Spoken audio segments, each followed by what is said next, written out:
Tracking her sister's car, her daughter's time in prison, estrangement from her mother. Here are Wynonna Judd's most controversial moments ever. You might remember when Ashley Judd was among the many famous women who spoke at the Washington, D.C. Women's March following Donald Trump's inauguration in 2017. Ashley recited a polarizing speech written by then-teen poet Nina Donovan called Nasty Woman. I am a nasty woman. The fiery rhetoric was in response to Trump's controversial comments about Hillary Clinton, remarks about immigration, and plans for a wall at the U.S.-Mexico border, and his infamous Access Hollywood tape. I'm not as nasty as a man who looks like he bathes in Cheeto dust. While many viewers were moved by the powerful speech, Ashley's sister made it clear that she wasn't in favor of her controversial approach. Wynonna Judd took to Twitter to voice her opinion after Ashley began receiving backlash for her performance. She tweeted, "The whole thing is toxic. I'm not giving her all the credit. She doesn't have that kind of power." Wynonna went on to clarify that she didn't aim to attack her sister, but her apparent disagreement with the Women's March as a whole may have disappointed some of her followers. Wynonna Judd's life turned upside down in 2007 when her second husband, D.R. Roach, was arrested and later found guilty of attempted aggravated sexual battery against a minor. Although the couple shared a long history, the Give a Little Love singer didn't hesitate to file for divorce after 4 years of marriage upon hearing the disturbing news. In 2010, Judd detailed on The Oprah Winfrey Show the moment she said goodbye to Roach. She said, "He was out of the house within the hour. I called him everything I could think of. I had a moment where I let it all fly, and then it was done." Judd also revealed to Winfrey that she knew the victim's family, who were in the process of healing. Judd chose to distance herself as the heartbreaking discovery understandably left the country music star with a lot of healing to do herself. She opened up about confiding in a life coach, and it seems that the musician was ultimately able to overcome this painful experience, considering she is now married to fellow country music star Cactus Mosier, who was the drummer for the band Highway 101. The couple said their vows in 2012 and have been together ever since. Judd told Oprah, "The best revenge is living well. I cleaned out my house, got rid of everything that reminded me of him. I haven't forgotten, but I have forgiven, enough that I humanly can." Wynonna Judd's daughter, Grace Pauline Kelly, hasn't had the easiest life. According to People magazine, Kelly has been involved in the prison system for drug-related charges since 2015. She pleaded guilty to numerous charges, including meth manufacture and sale, just 2 years later. Kelly was ordered to spend time in a rehab program as part of her sentencing, but was later sentenced to 8 years in prison for leaving the program early. The young woman was luckily given another chance at freedom when she was granted parole in 2019. She was released 6 years early after spending only 2 years in prison. Rather than sweeping her daughter's struggles under the rug, however, Judd has been vocal about Kelly's journey. In a 2020 interview on Fox Nation's The Pursuit with John Rich, Wynonna said, "I will tell you this, my daughter is the strongest Judd woman in our herstory." The grandpa singer also explained that she could have easily gone down the same path as her daughter during her younger years, but she was lucky enough to have music as an outlet. Judd proudly added of Kelly, "She's healthier than I was at 23. Wynonna Judd and the late Naomi Judd topped the country music charts with hits like Mama, He's Crazy and Have Mercy during their time as mother-daughter duo The Judds. Although the pair spent years harmonizing on stage, they weren't always quite as in tune with each other in real life. You might recall their reality TV show The Judds, which showed fans Wynonna's relationship with her mother was once less than perfect. In 2016, Naomi herself revealed on Good Morning America that she and Wynonna were going through a rough patch. She said, "I love her, but there are just times we need a break from each other." She continued by saying, "That happens with mothers, daughters. If she sees this, and I hope she does, because the smartest thing is for all of us to feel known, no matter what's going on, be truthful. I think she'll say, 'Good for you, Mom, for finally being willing to talk about the bad stuff.'"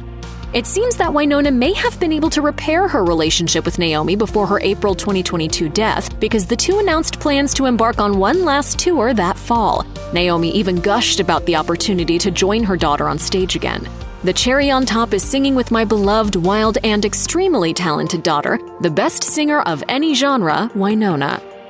In 2014, Ashley Judd was reportedly granted custody of her niece. According to Radar, Wynonna had allegedly been abusive toward Kelly, which led the then-teen to live with Ashley. It's worth noting that Wynonna has never publicly commented on this particular rumor. However, she and Kelly's relationship had reportedly been on the rocks for a while, with the outlet claiming that the country music star had previously enrolled her daughter in a boarding school.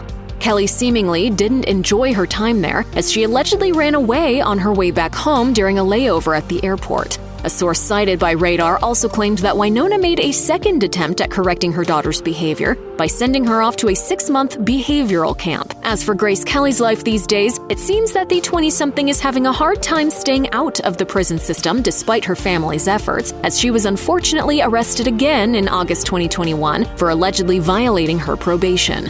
A hearing to review her parole, which was revoked, will take place in December 2022.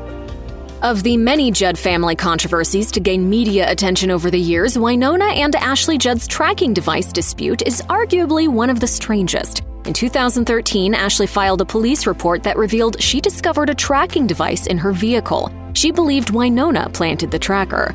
What would motivate the country music star to seemingly stalk her sister? According to the police report, Ashley speculated that the custody dispute around Wynonna's daughter may have driven the country music star to place the device in the car. It was later revealed that Wynonna hired a private investigator who reportedly instructed her ex-husband, Arch Kelly III, to plant the device. Ashley eventually released a statement on the matter as the bizarre incident gained traction in the press. The statement read, "The issue at hand is the illegal violation of my privacy and that a tracking device was secretly and unlawfully placed on my vehicle. The media is unfortunately aggressively pursuing and publishing details, some of which should be private and confidential, such as my cell phone number, in their attempt to create salacious and divisive news." Ashley also revealed that one official had been punished as a result of leaked info leading to a media frenzy, saying, "A very fine career detective has been suspended for a moment of poor judgment for succumbing to media invasiveness. It is my and everyone's responsibility to take routine action when any law is broken." Wynonna Judd's apparent frustration with sister Ashley Judd's stance against former President Donald Trump may have brought her political views into question for some fans. Still, the Turn It Loose singer seemingly chooses to shy away from sharing her political opinions. During the 2017 Women's March speech controversy, Wynonna took to Twitter to share, "A reminder for people visiting my site. For me, it's about love of music and fellowship with fans. I don't do politics on here."